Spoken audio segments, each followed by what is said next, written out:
জীবনে ভালো থাকতে গেলে সবার প্রথমে একটি অভ্যেস রাখতেই হবে বা নিজের মধ্যে আনতেই হবে, সেটি হলো কখনো কোনো কিছু নিয়ে রিগ্রেট করবেন না। সবসময় আমি মনে করি আমার পড়াশোনাটা করলে ঠিকঠাক হতো, আমি যদি এই লাইফটা না লিড করতাম তাহলে ভালো হতো, এটা করা আগে বন্ধ করা দরকার। একটা কথা সবসময় মনে করে চলার চেষ্টা করুন যে আমি যে জীবনটা পেয়েছি সেই জীবনটাও কিন্তু সবাই পায় না। স্টেশনের ধারে, ফুটপাতে এমন অনেক মানুষ আছে যাদের বহু কষ্টে দিন কাটাতে হয়। এমন অনেক মানুষ আছে আপনারা দেখবেন যাদের এক অঙ্গ নেই, হয়তো একটি পা নেই, একটি হাত নেই, কিংবা দুটো হাত নেই, দুটো পা নেই, দুটো চোখ নেই। এমন মানুষরা যদি বেঁচে থাকতে পারে তাহলে আমরা কেন? দুটো হাত আমাদের ভগবান দিয়েছে, দুটো পা দিয়েছে, তাহলে আমরা কেন পারবো না? আমি যখন ভীষণ ডিপ্রেশনে চলে যেতাম তখন আমি আমার কাছাকাছি যে আমার বাড়ির কাছে একটি হসপিটাল ছিল, তো আমি সেই হসপিটালে যেতাম মাঝে মাঝে। আমি একবার ভীষণ অসুস্থ হয়ে পড়েছিলাম, যখন আমার বেঁচে থাকতে একদম ইচ্ছে করতো না। তো আমি সেখানে যেতাম, আমি সেখানে পেশেন্টগুলোকে দেখতাম তাদের হাহাকার, তাদের কষ্ট, তাদের সবথেকে বড় কথা, আমি এমন মানুষের সাথে কথা বলে বুঝতে পেরেছি যে মানে এত কিছুর অভাব থাকা সত্ত্বেও তাদের মধ্যে বেঁচে থাকার যে লড়াই, যে তাগিদ। তো সেই কারণে বেঁচে থাকবো না এই কথাটা মাথায় আনলেই চলবে না, কখনোই আনা যাবে না। তো সেটা আপনি মনে করুন যে আমি অনেক তাদের তুলনায় ভালো আছি, আমি তাদের তুলনায় অনেক শান্তিতে আছি। নিজের থেকে কম ক্ষমতা সম্পন্ন মানুষদের সাহায্য করে চলার চেষ্টা করুন, দেখবেন এতে আপনার মনে একটা অদ্ভুত শান্তি আপনি অনুভব করবেন। রাস্তার যে কুকুর বেড়াল আছে, ছোট পাখি আছে, এমন আপনি খাবার দিতে পারেন তাদের, বা আপনি যে কোনো রকমভাবে সাহায্য করুন। চাইলে আপনি গাছ লাগাতে শুরু করুন, আপনি যে কোনো একটা অ্যাক্টিভিটির মধ্যে নিজেকে নিযুক্ত করুন। আপনি যদি গাছ লাগাতে থাকেন, গাছের পরিচর্যা করতে পারেন, আপনি দেখবেন আপনার ভীষণ ভালো লাগছে। যখন আপনার কাছে কেউ থাকবে না, এই গাছগুলোই আপনাকে সঙ্গ দেবে। গাছে আপনার যদি কোনো সুন্দর ছোটোখাটো বাগান থেকে থাকে তাহলে সেই বাগানের গাছে যখন পাখি এসে বসবে, পাখি এসে ডাকবে, তখন আপনার নিজের ভীষণ ভালো লাগবে। আর সবসময় মনে হবে যে আমি কিছু একটা সৃষ্টি করতে পেরেছি।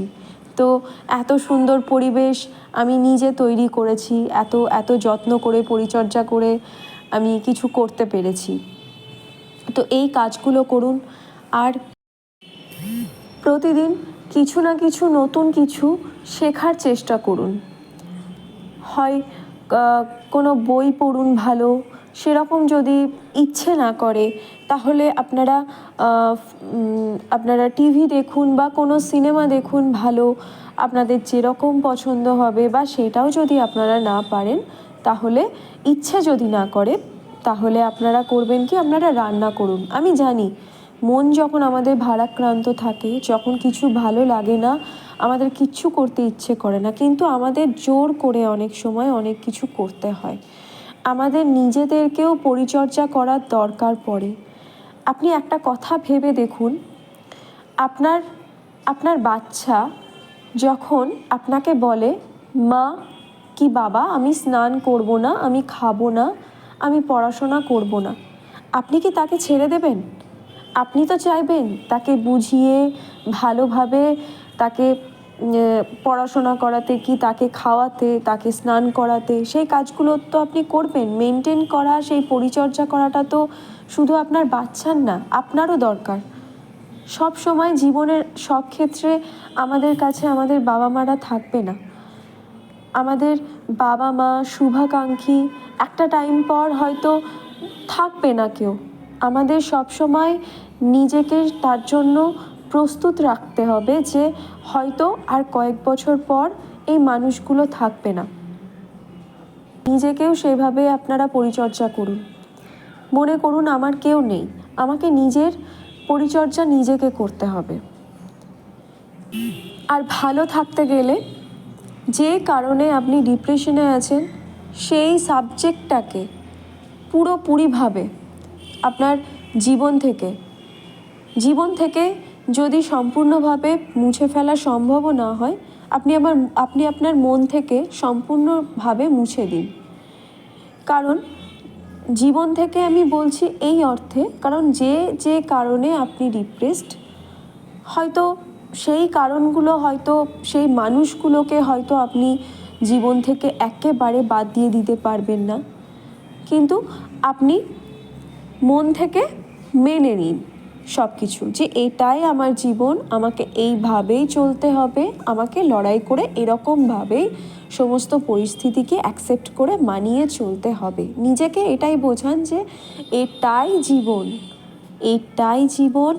এর থেকে বেশি কিছু আমরা যেটা দেখি, আমাদের সব থেকে বড় সমস্যা হচ্ছে কি, যে আমরা ফেসবুকে দেখি হয়তো এই মেয়েটা ওর হাজব্যান্ডের সাথে এত ভালো আছে, এই মেয়েটার শাশুড়ি শ্বশুর বা বাড়ির লোকজন এত ভালোবাসে, কিন্তু আমরা সমস্যা এটাই যে আমরা যেটা দেখি আমরা শুধু সেটাই বিশ্বাস করি, যেটা আমাদেরকে শোনানো হয়, বোঝানো হয়, দেখানো হয়।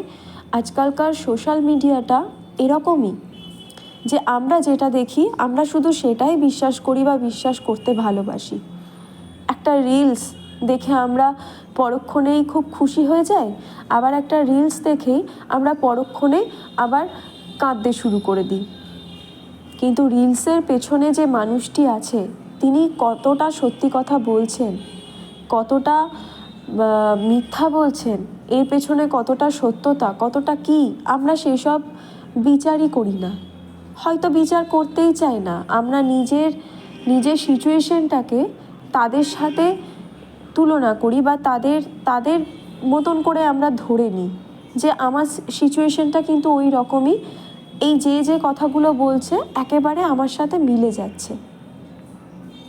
তো সব ক্ষেত্রে এগুলো ঠিক না যে আমি যেটা দেখছি, আমাকে যেটা দেখানো হচ্ছে সেটাই সব সময় ঠিক হবে। দুঃখ আপনাকে খুঁজে বেড়াচ্ছে, আর খুশি আপনাকে খুঁজে নিতে হবে নিজেকে।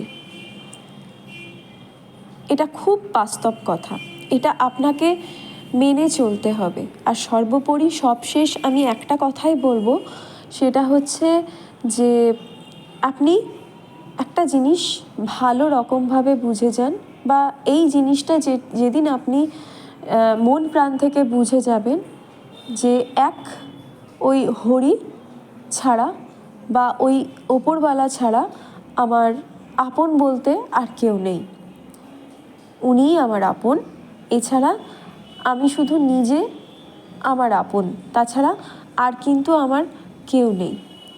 এটুকু বিশ্বাস করে আপনারা জীবনে চলতে শুরু করুন।